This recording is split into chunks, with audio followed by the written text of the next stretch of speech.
À 6h44, Europe 1 vous répond, Thomas Soto. Ce jeudi est marqué par le beau temps, on vient de l'entendre, mais aussi dans certaines régions du pays par son désormais triste corollaire, la pollution aux particules fines. Bonjour Benoît Hartmann. Bonjour. Vous êtes le porte-parole de France Nature Environnement. Alors on va laisser les polémiques et les querelles politiques de côté. Ce qui nous intéresse ce matin, c'est de savoir ce qu'il faut faire pour essayer de régler le problème. Un bilan peut-être pour commencer. Le 23 mars dernier, il y a eu cette journée de circulation alternée à Paris et dans 22 communes limitrophes. Est-ce que ça a vraiment fait baisser les taux de particules fines? Est-ce qu'on le sait aujourd'hui? Oui, on le sait, ça a un effet qui est limité, mais qui évite d'aggraver un mal qui est déjà là. Quand il y a un pic de pollution, on est déjà soumis à une pollution qui n'est pas supportable. C'est pour ça qu'on parle d'un pic, on dépasse des seuils qui sont des seuils légaux. Quand on fait une circulation alternée, on a réussi de diminuer de 12 à 17% selon les endroits la pollution aux particules fines, ce qui est mieux que rien. Mais c'est comme un cachet d'aspirine, ça fait tomber le mal de tête, mais ça règle pas le problème? Non, en fait, ça n'aggrave pas le problème. C'est-à-dire qu'au lieu d'ajouter des particules aux particules, on va en mettre un peu moins dans l'air, même s'il ne faut pas rêver, ça continue à s'accumuler parce qu'il n'y a pas un arrêt complet de la circulation et que c'est lié à la circulation. Donc c'est faiblement efficace, néanmoins il faut bien faire quelque chose, c'est-à-dire qu'une fois que c'est survenu, ce pic, malheureusement, si on n'a pas réussi à l'anticiper, si on n'a pas évité qu'il arrive, il faut bien agir, et c'est une manière d'agir. Est-ce que vous pensez qu'imposer automatiquement, quand on dépasse un certain seuil de pollution, cette circulation alternée peut être une solution pérenne, peut être un traitement de fond?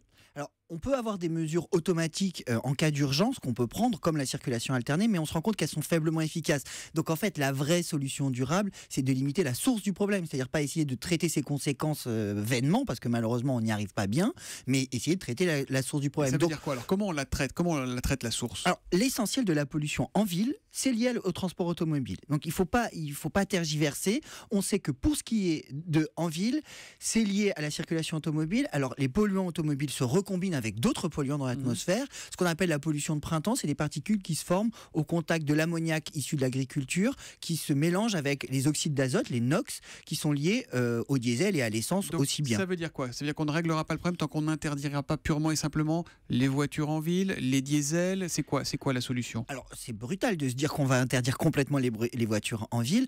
Il y a des voitures qui polluent beaucoup moins, localement au moins, parce que même si l'énergie qu'ils produisent, elle pollue quand on la produit, mais c'est pas grave. Aujourd'hui, mais un nouveau diesel, les nouveaux moteurs diesel, ils polluent autant, ils émettent autant de particules fines que les anciens ou Alors, pas? ils émettent pas les mêmes, ils émettent des particules beaucoup plus fines, qui sont malheureusement dangereuses pour la santé, mais ils émettent beaucoup moins de particules que les véhicules anciens. En revanche... Mais au final, vous dites aujourd'hui, il ne faut plus acheter de diesel en ville quand on ne roule pas 30 000 km par an? Non, ce qu'on dit, c'est que s'il y a une alternative à rouler en diesel en ville, il faut la prendre. S'il y a une alternative à rouler tout seul dans un véhicule, il faut la prendre. Si on peut délaisser son véhicule à l'entrée de la ville pour choisir des transports en commun ou des circulations douces, il faut le faire. Parce qu'en fait, il faut agir sur la cause principale. Il faut bien se dire que si demain, il n'y avait plus de circulation en ville, par exemple, il n'y aurait plus de pollution en particules fines quasiment. Alors, on a une question d'Olivier, plutôt un coup de gueule sur Europe1.fr. Il dit c'est bien de contourner les villes, d'éviter qu'elles engorgent que les voitures engorgent les villes. On parle de faire contourner les poids lourds, de leur interdire l'accès aux villes. Merci pour les autres, la pollution se déplace. C'est pas faux, ça? Alors, ce serait pas faux si on se donnait pas la règle partout, de se dire, moi j'interdis les camions qui polluent trop l'air, d'aller là où il y a le plus de population. C'est-à-dire que ça soit en ville ou en banlieue, c'est la même chose. Et d'autre part, se dire qu'on va faire de la livraison en ville avec un 3,5 tonnes, c'est absurde. Vous vous rendez bien compte que d'abord, c'est pas adapté pour circuler en ville, mais en plus, ça pollue. Alors, Ségolène Royal a déclaré que d'ici 5 ans, elle souhaitait que tous les taxis et les bus soient électriques en ville. Ce serait une solution, ça? Ça serait un grand pas, de toute façon. Il faut limiter cette pollution aux particules. On sait qu'elle est liée aux moteurs à explosion. On n'y peut pas grand-chose. Tant qu'on dépend de ces moteurs-là, il faut agir sur la source. Donc, limiter la circulation des autosolos. Et pour ce qui est des transports en commun, qu'ils soient les moins émissifs possibles, évidemment. Et c'est de bonne politique. Il y a des villes comme à Londres où il existe un péage urbain. Est-ce qu'on y respire vraiment mieux? C'est d'ailleurs ce que demande Jean-Vincent Placé. Il demande un péage urbain à Paris aussi.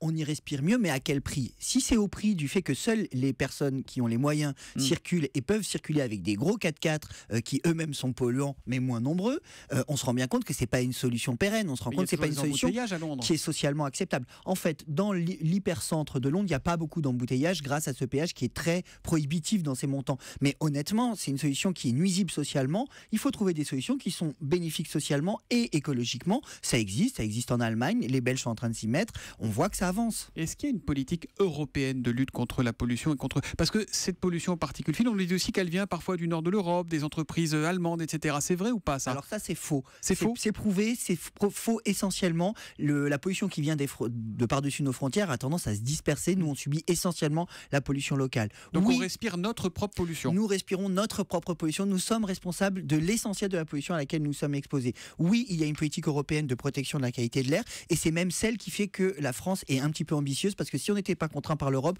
je vous assure qu'on n'avancerait pas du tout. Et on n'avance pas bien, on n'est pas un bon élève en Europe, on est l'avant-dernier en termes de qualité de l'air, on est 8e capitale pour ce qui est de Paris en termes de qualité de l'air, donc c'est pas bon du tout pour une ville aussi riche et par une des premières capitales économiques en Europe.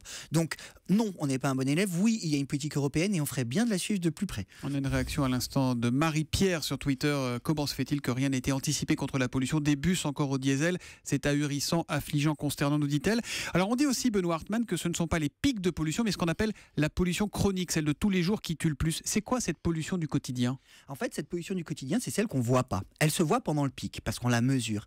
Mais la pollution du quotidien, c'est celle qu'on respire chaque jour et qui, pendant un pic, s'accumule.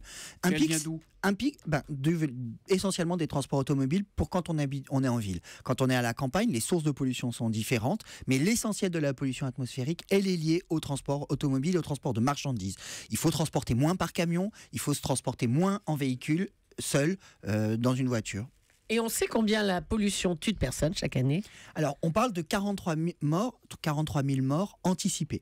Ça ne veut pas dire que ça les tue directement, ça veut dire que ça raccourcit leur espérance de vie. En revanche, il faut se dire que malheureusement, il y a un certain nombre de décès qu'on ne mesure pas. Quand on meurt parce qu'on a une rupture d'anévrisme, parce qu'on a une petite particule de diesel qui s'est coincée dans le cerveau, ce qui malheureusement arrive, on ne le mesure pas parce qu'on n'est pas toujours en train d'aller chercher la cause de votre rupture d'anévrisme. Benoît Hartmann, vous parlez quand même essentiellement des voitures. C'est vraiment le seul problème aujourd'hui. Il n'y a pas une responsabilité des industries, de certains industriels? Vous avez parfaitement raison. À l'échelle du territoire en entier, il y a une responsabilité des industriels, il y a une responsabilité du chauffage, parce que malheureusement, le chauffage émet des particules. Il y a une responsabilité nette de l'agriculture et de l'agriculture industrielle en particulier, qui est très polluante pour l'air, pour l'eau et pour les sols. Mais pour l'air, on le devine moins, mais pourtant, c'est bien cette agriculture-là qui est responsable en ce moment du pic de pollution dit de printemps, où c'est des particules qui se recombinent. Donc il y a des sources... C'est un cocktail, hein, vraiment, en ce moment. Oui, voilà. En fait, ce qu'il faut se dire, c'est qu'il y a vraiment comme une forme de cocktail de pollution. Et pour ça, il nous faut un cocktail de solutions. Et vous comprenez que pour un politique, c'est pas plaisant. Il aimerait avoir une solution universelle. Il dit demain, on va passer au tout électrique et tout va aller très bien. Ça n'est pas une solution. On le sait. Il va falloir des solutions qui sont adaptées en fonction des problèmes des territoires. On nous dit de faire du vélo, de laisser la voiture ou le scooter. Moi, je l'ai fait hier dans les rues de Paris. C'était irrespirable. Est-ce qu'on se met pas en danger? Est-ce que ça, dans une période de crise comme ça, est-ce qu'on se met pas en danger quand on fait du vélo? Paradoxalement, non. La personne la plus polluée est l'automobiliste dans son véhicule avec fenêtre fermée. Parce que vous captez l'air à l'extérieur avec votre prise d'air au ras du sol, c'est-à-dire là où il y a des pots d'échappement, et vous le poussez dans votre habitacle parce qu'il y a un ventilateur qui pousse cet air et donc vous avez des concentrations de particules à l'intérieur de votre habitat qui peuvent être 100 fois supérieures. C'est un réflexe naturel. Quand vous rentrez dans un tunnel, vous fermez vos fenêtres. Bien, vous devriez les ouvrir. Ça, c'est contre-intuitif. C'est contre-intuitif. Et par ailleurs, le cycliste est beaucoup moins pollué que l'automobiliste ou même le piéton. Et ça, c'est prouvé. On a mis des appareils de mesure sur les cyclistes. Si vous n'hyperventilez pas, c'est-à-dire évitez de pédaler très fort, mais si vous hyperventilez pas, vous êtes mieux protégé en vélo qu'en voiture. Dernière question, question piège, là, d'Yves Nogoud avec le hashtag un matin. Quel moyen de transport Benoît Hartmann a-t-il utilisé pour venir à Europe 1 ce matin? Les transports en commun, comme d'habitude, et les transports dits collectif. Donc, c'est très bien. Voilà, mais c'est naturel, ça permet d'être à l'heure et puis de respecter ses engagements. Voilà, puis on rappelle que les jours de pollution comme ça, il y a des réductions, voire une gratuité sur les Vélib, sur les Autolib, etc. Tous ces dispositifs qui, eux, ne polluent pas. Merci, Benoît Hartmann. Alternatives et qui permettent de traiter les causes et pas seulement les effets. Il va falloir sortir des pansements sur les jambes de bois, vraiment. Le message est passé. Merci d'être venu en direct sur Europe 1 pour répondre aux questions de nos auditeurs et bonne journée à vous. Europe 1, 6h53. Le marathon de Paris, c'est dans 3 jours. Il est encore temps de ne pas faire n'importe quoi et de ne pas mettre sa santé en danger, là encore, car il y a de vrais...